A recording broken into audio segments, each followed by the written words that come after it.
ये यहाँ से वहाँ बैठो। सबसे पहले मैं हमारे बड़े भाई विनय रोहिला जी का बहुत बहुत धन्यवाद करती हूँ, जिन्होंने मुझे अवसर प्रदान किया कि मैं आज यहाँ जसपुर में आके आप लोगों के रूबरू हो सकूं। विनय रोहिला जी ने जो जसपुर के लिए किया है उसका प्रत्यक्ष प्रमाण तो आज मेरे समक्ष है और मैं देख ही चुकी हूँ। जब मैं जसपुर का दौरा कर रही थी रोड शो के दौरान, तो मुझे कहीं ना कहीं ऐसा लग रहा था कि जैसे विधायक कोई और नहीं हमारे विनय भाई हैं, क्योंकि जो लोगों का प्यार वो मेरे लिए नहीं, वो इनके लिए था। मैं तो इनकी अतिथि हूँ, आज इनके जसपुर में आई हूँ, लेकिन इन्होंने जिस प्यार से, जिस सम्मान से मुझे यहाँ बुलाया, उससे भी ज्यादा सम्मान इन्हीं के जसपुर वासियों ने मुझे दिया और इसके लिए मैं आप सभी का तहे दिल से बहुत बहुत धन्यवाद करना चाहती हूँ। उत्तराखंड देवभूमि है और इस देवभूमि पर आज मैं आई हूँ विनय रोहिला जी की पूरी टीम का, छात्र छात्राओं का, माता पिता का, मातृशक्ति का, भाइयों बहनों का, सभी का तहे दिल से बहुत बहुत धन्यवाद करती हूँ मुझे सम्मान देने के लिए, इतना स्नेह देने के लिए। हम सभी ये बात जानते हैं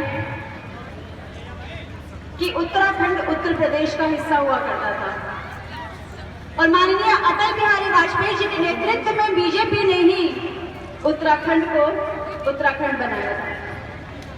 लेकिन जो विकास उत्तराखंड का उत्तर प्रदेश का हिस्सा बनते वक्त था, जब उत्तर प्रदेश का हिस्सा हुआ करता था, उतना ही विकास आज उत्तराखंड में है। मात्र भर भी, रत्ती भर भी इसमें विकास नहीं हुआ। जानते हैं आप सभी क्यों? क्योंकि जो निकम्मी सरकार, नकारा सरकार, भ्रष्ट सरकार पहले से यहाँ पे चली आ रही है, जब से उत्तराखंड हुआ है, और उन्होंने कम से कम, आप सभी जानते हैं कि पिछले 10 वर्षों में 12 लाख करोड़ का घोटाला किया है। यदि वो लगाया होता तो न सिर्फ उत्तराखंड बल्कि पूरे हिंदुस्तान के सभी राज्यों का विकास हो गया होता। घर घर बिजली, पानी, शिक्षा, स्वास्थ्य केंद्र सभी खुल गए होते। और आज हम सभी देखते हैं कि हमारे छोटे छोटे प्रदेशों से, गाँव से लोग शहरों में जाते हैं, दूसरी जगह जाते हैं अपने परिवारों को छोड़ के, अपने बच्चों को छोड़ के रोजगार के लिए, क्योंकि उन शहरों का, उन छोटे छोटे गांवों का विकास नहीं हो पाया है। अगर आप सभी लोग चाहते हैं कि आपके सड़कों को भी बड़े शहरों से जोड़ा जाए, आपके यहाँ पर भी विकास हो, तो मुझे लगता है कि जिसको आपने केंद्र में बिठाया है, उन्हें आप अगर राज्य में बिठाएंगे तो आप लोगों के क्षेत्रों का विकास निश्चित रूप से तय हो जाएगा। उत्तराखंड वो जगह है जहां पर बद्रीनाथ, केदारनाथ, हेमकुंड साहिब, हरिद्वार, ऋषिकेश, हमारे तीर्थ धाम यहाँ पर है। और ये बहुत खुशनसीबी है आज मेरी कि मैं आज उत्तराखंड के इस पावन जमीन पर हूँ, जहाँ पर आने के लोग अपने आप को भाग्यशाली महसूस करते हैं कि हम उत्तराखंड जाएंगे। लेकिन उत्तराखंड में कहीं ना कहीं टूरिस्टों का आना कम है, क्योंकि वहां पर सड़कों का विकास नहीं है, सड़कें वहां तक पहुंची ही नहीं है। लेकिन यदि सड़कें पहुंच जाएंगी तो आप सभी जानते हैं कि यहाँ पर जब टूरिस्ट ज्यादा से ज्यादा आएंगे तो यहाँ की इकोनॉमी में भी उछाल आएगा, और जब उत्तराखंड की इकोनॉमी में उछाल आएगा तो राज्य सरकार के पास इतना पैसा होगा कि विकास के लिए कोई कमी नहीं होगी। भारतीय जनता पार्टी, केंद्र सरकार, मोदी जी की सरकार उत्तराखंड के विकास के लिए पैसा देना चाहती है, नई नई स्कीम्स ला रही है, लेकिन क्या करे भाइयों और बहनों, आप सभी ने जिनको बिठा रखा है उन्हें तो फाड़ फेंकना होगा, क्योंकि जो पैसा आप लोगों के लिए है, जो पैसा आप लोगों का है, आपके हक का है, वो आप लोगों के विकास कार्य में लगना चाहिए। और वो तभी लग पाएगा जब आप लोग अपनी पार्टी को, जिसको आप केंद्र में चुनते हैं, उसे राज्य में लाएं, तो हम लोगों के लिए भी आसान होगा विकास देखना और हमारी आगे की जनरेशन के लिए भी आसान होगा। आप सभी जानते हैं कि नोटबंदी से किसको तकलीफ हुई है। मैं अभी आपको हाल ही, माफ कीजिएगा थोड़ा समय ज्यादा लूंगी, अभी हाल ही का एक वाक्य बताती हूँ। मैंने जब देखा कि एक बुजुर्ग माता लाइन में लगी थी, मैंने उनसे पूछा कि क्या आपको तकलीफ हो रही है, नोटबंदी हो गई है, अब आपको एटीएम से पैसे निकालने के लिए लंबी लंबी कतारों में लगना पड़ रहा है। तो उस माता ने कहा कि बेटा मैं तो बूढ़ी हो गई, लेकिन जब कभी मैं जवान रही और मैंने किसी बच्चे को जन्म दिया, तो जब एक रोशनी दुनिया में आती है, उसको सहने में जो पीड़ा होती है एक माता को, उसके बाद जो सुख उसको मिलता है, उसका अनुभव कहने सुनने से परे है। तो ये तो जब एक छोटी सी बात है, तो आप सोचिए मोदी जी को देश बदलने में कितनी तकलीफ हो रही होगी। आप लोग खुद समझदार हैं, आप लोग खुद समझ सकते हैं। तो नोटबंदी की मुझे लगता है यहाँ पर बैठे किसी भी एक भी व्यक्ति को तकलीफ इतनी महसूस नहीं हो रही होगी जितनी उनको एक खुशी है कि सभी समानताएं हमारे समक्ष होंगी। आतंकवाद पे फंदा कस गया, नक्सलवाद पे फंदा कस गया, ड्रग माफियों पे फंदा कस गया, और जो नकली नोट बाहर से आ रहे थे उन सब पे फंदा कस गया। एक ही झटके में मोदी जी ने सभी को लंबेट कर दिया। ऐसे प्रधानमंत्री हमारे देश के, जिनकी आवाज देश का हर एक बच्चा है, जो ये चाहते हैं कि विश्व गुरु, हिंदुस्तान विश्व गुरु बने, पर वो अकेले नहीं कर सकते। आप लोगों का प्यार उनको चाहिए, आप लोगों का स्नेह उनको चाहिए, आप लोगों का विश्वास भरोसा उनको चाहिए, और आप लोगों की दुआ उनको चाहिए। तो आप लोग अपना सहयोग कीजिए, आप लोग अपना साथ दीजिए। मुझे खुशी है कि यहाँ पर बच्चों की तादाद बहुत अच्छी है, नहीं तो मैं बहुत सारी जगह जाती हूँ जहाँ पर हमारी बेटियाँ बहुत कम तादाद में है, रेशो बहुत कम है, क्योंकि वो माता पिता के गर्भ में मरवा दी जाती हैं, और उनको मरवाने वाली उनकी अपनी माँ नहीं होती, उनके ही घर की कोई दादी ताई चाची होती है या बुआ होती है जो प्रेशर बनाती है। अरे वो बुआ दादी ताई क्यों भूल जाती है कि वो भी तो एक बेटी है।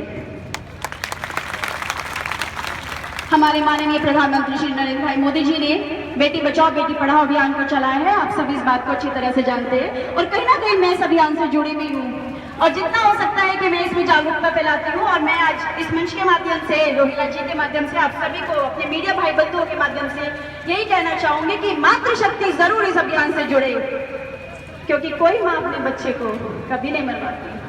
उसके ऊपर इतना प्रेशर ना बनाए कि वो मजबूर हो जाए, उसे चुनना पड़े या तो पति या बच्चा, तो वो क्या करेगी, क्योंकि बच्चे को भी जन्म देगी तो कैसे पालेगी।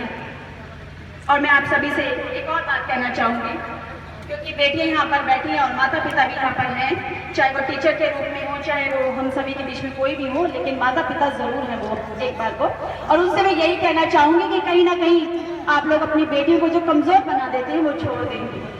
अपनी बेटियों को, बच्चियों को बचपन से ही बहादुर बनाएं, क्योंकि अगर आप उनको बहादुर बना देते हैं तो हर परिस्थिति का सामना हमारे देश की बेटी कर सकती है। और मैं आप लोगों को एक और बात बताना चाहूंगी, आप लोगों के छोटे जैसे गांव से, छोटे से गांव से मैं हूँ, आप लोगों का गांव तो फिर भी बहुत बड़ा है, बहुत कम लोग जानते हैं कि मैं एक गांव से हूँ। तो जब मैं गांव से निकल के कहीं भी पहुंच सकती हूँ तो मुझे लगता है कि यहाँ बैठी न जाने कितनी बेटियां कहाँ कहाँ पहुंच जाएंगी। और जैसे कि विनय रोहेला जी इन लोगों को इतना अच्छा प्लेटफॉर्म दिलवा रही है कौशल विकास योजना के तहत, तो मुझे लगता है कि जसपुर का नाम बहुत जल्दी न सिर्फ हिंदुस्तान में बल्कि विश्व में सुनहरे अक्षरों में लिखा जाने वाला है।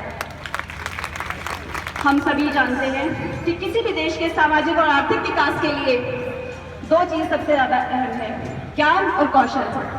जिस देश में दोनों चीजें नहीं वो देश बहुत नीचे होता है।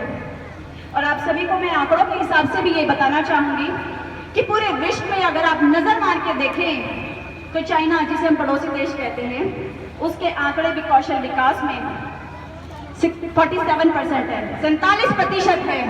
जापान के आंकड़े 80% और साउथ कोरिया के आंकड़े आप सुनेंगे तो हैरान रह जाएंगे, 96% उस देश के लोग कौशल है और निपुण है, वो कुछ भी करने की क्षमता रखते हैं। लेकिन दुख तब हुआ जब पता चला कि मेरे देश के आंकड़े कितने हैं, सिर्फ 3.5%। बहुत दुख हुआ। और जब इस बात को लेकर चिंतित हमारे प्रधानमंत्री जी हुए तो उन्होंने 9 नवंबर 2014 को सरकार बनने के बाद एक मंत्रालय ही कौशल विकास के लिए बना दिया, जिसके लिए हम पूरे देशवासी उनके बहुत बहुत तहे दिल से धन्यवाद करते हैं और उनके आभारी हैं कि वो हमारे देश के लिए इतने बड़े बड़े काम कर रहे हैं, इतनी बड़ी बड़ी स्कीम्स लॉन्च कर रहे हैं। और स्कीम्स तो बहुत छोटी चीज है, पूरा मंत्रालय हम लोगों के लिए बना दिया, युवाओं के लिए बना दिया, क्योंकि 65% युवा हमारे देश में 35 वर्ष से नीचे है और ये उन्हीं लोगों के लिए है। कौशल विकास योजना के अंतर्गत मोदी जी ने 15 जुलाई 2015 को एक और स्कीम लॉन्च करी, प्रधानमंत्री कौशल विकास योजना, जिस स्कीम के अंतर्गत कोई भी अशिक्षित से लेकर किसी भी बड़ी कंपनी के चेयरमैन, एमडी, सीईओ तक सभी को एक ही फ्रेमवर्क में रखा जाएगा। और जैसे कि हमारे भाई ने भी बताया भी है आपको जो मंत्रालय से आए हैं कि इस फ्रेमवर्क के अंदर 100 देश ऑलरेडी हैं और आप लोगों की डिग्रियां, डिप्लोमा 100 देशों के अंदर मान्य होंगे। और आप लोगों को ये जानकर बहुत खुशी होगी कि अगले 4 या 5 वर्ष पश्चात सरकारी सेवा के लिए भी आप लोग अगर प्रवेश पाना चाहेंगे तो आप लोगों को स्किल्ड होना पड़ेगा। तो क्यों ना अभी से ही शुरुआत करें। हो सकता है आप लोगों में से न जाने कितने लोग सरकारी सेवा करें। मैं आप लोगों से यही कहना चाहूंगी कि विनय रोहेला जी ने अपने पूरे प्रयास से आप लोगों के लिए जो एक मंच तैयार किया है स्किल्ड होने का, इस अवसर को, इस अपॉर्चुनिटी को आप ऐसे ही व्यर्थ ना कर जाने दें, क्योंकि ये बहुत खुशनसीब बच्चे हैं जसपुर के जो मेरे समक्ष बैठे हैं, जिनके लिए विनय रोहेला जी जैसे एक व्यक्ति अपना सब कुछ छोड़ के देश के लिए, जसपुर के लिए दिन रात अथक प्रयास करते हैं कि कैसे इसको चमकाया जाए, कैसे यहाँ विकास हो, कैसे यहाँ वृद्धि हो, कैसे यहाँ बच्चों को शिक्षित किया जाए। तो मुझे लगता है कि उनकी इतनी मेहनत का थोड़ा सा इनाम उनको तो आप लोग इस रूप में दे सकते हैं कि आप लोग थोड़ी मेहनत करें, स्किल्ड हो जाए। माताएं, बहनें, मेरे भाई यहाँ पे अपने बच्चों को आगे से आगे आने का मौका दें, ताकि वो लोग इस स्किल डेवलपमेंट के प्रोग्राम से जुड़े, इन योजनाओं का लाभ उठा सकें, क्योंकि हम सभी जानते हैं कि इसमें लोन भी दिया जाता है। 5,000 से 1.5 लाख रुपए तक का लोन दिया जाता है, जिसके लिए 34 लाख युवाओं को देश में कहा गया है कि वो 34 लाख युवा इस चीज का, इस अवसर का लाभ उठा सकते हैं। मुझे लगता है कि स्किल डेवलपमेंट की बात मेरे आने से पहले काफ़ी उस पर चर्चा हो चुकी है और आज काफ़ी आप लोग जान चुके हैं और समझ चुके हैं। मैं आप लोगों से अंत में ये कहना चाहूँगी कि हमारे देश ने जब ऐसे प्रधानमंत्री जी को चुना है जो विकास पुरुष के नाम से आज जाने जाते हैं, न सिर्फ देश में, विश्व में, तो आप सभी को हर जगह सिर्फ ऐसे प्रधानमंत्री जी के नेतृत्व में ही कार्य करने का अवसर देना जाना चाहिए।